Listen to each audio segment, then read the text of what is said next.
Well, all right. Have to do a little patch job to keep the rain out.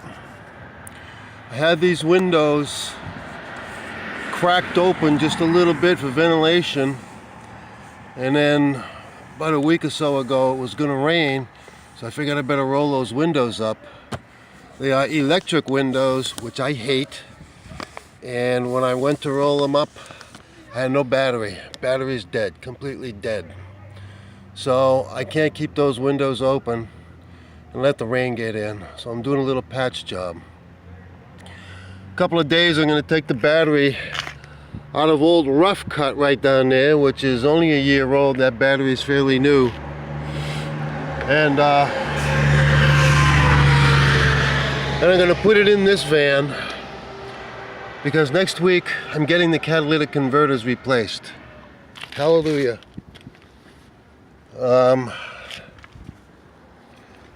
I haven't been able to drive it for two reasons. One is I've been laid up with hip surgery and I haven't been physically able to drive at all for about 5 weeks. So I've been stuck in the same spot for 5 weeks.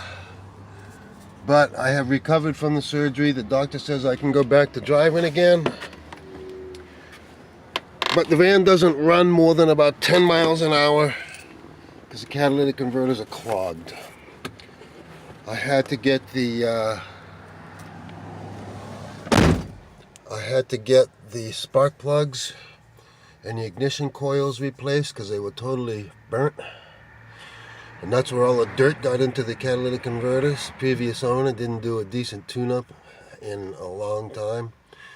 So there was a lot of unburnt fuel and junk going into those catalytic converters, which clogged them up.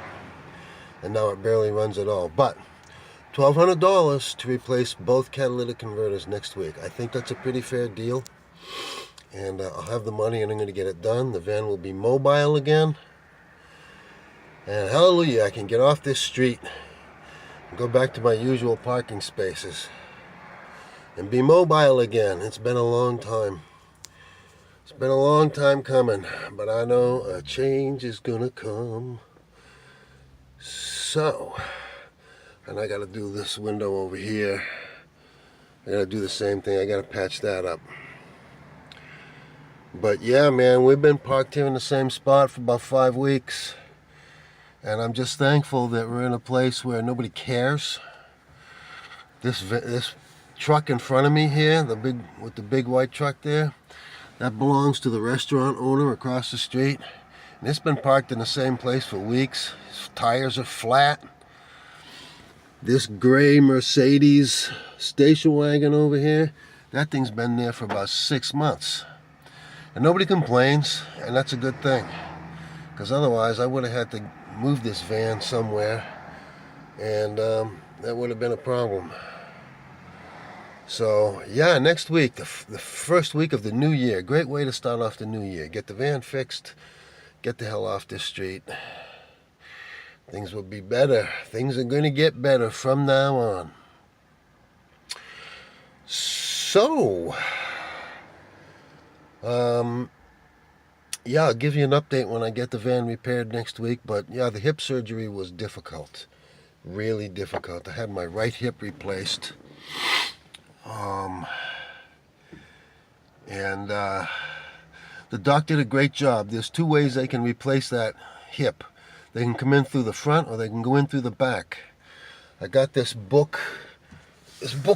I had to go to a class before my surgery, about 2 weeks before my surgery. Hip and knee school, and they told us all about what the surgery is going to be and what the recovery is going to be like. And they have all these restrictions for hip surgery. Hold on a sec.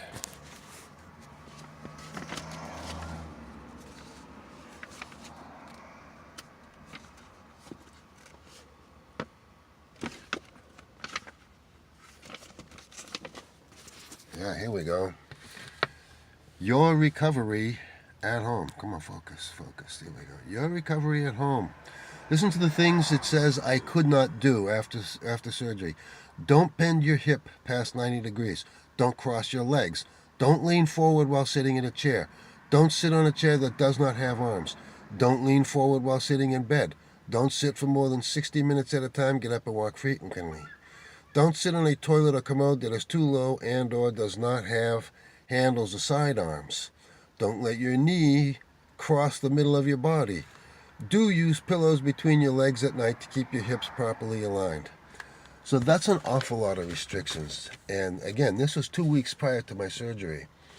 So in order to meet all these restrictions, my old van simply wasn't physically capable of it. It's too low. The ceiling is too low. In order to get they wanted my hips to be above my knees while I'm sitting. So I would have to raise my bed up off the floor 6 inches to sit on the side of my bed. Then I'd be banging my head into the ceiling. So there was no way I could recover in my old van, old rough cut, which means that I had to fix this van up to be habitable, and I had 14 days to do it, and I was still plugging holes in the floor. So I had to build some adaptive furniture. I had to build my bunk higher up off the floor. And I had to build a table that was higher up off the floor. And then after my surgery, I've discovered, they told me, none of those restrictions applied to me. Well, great. Now they tell me, after I do all this work, get it all done, and it was tough trying to meet that deadline, believe me. I had to get the floor in.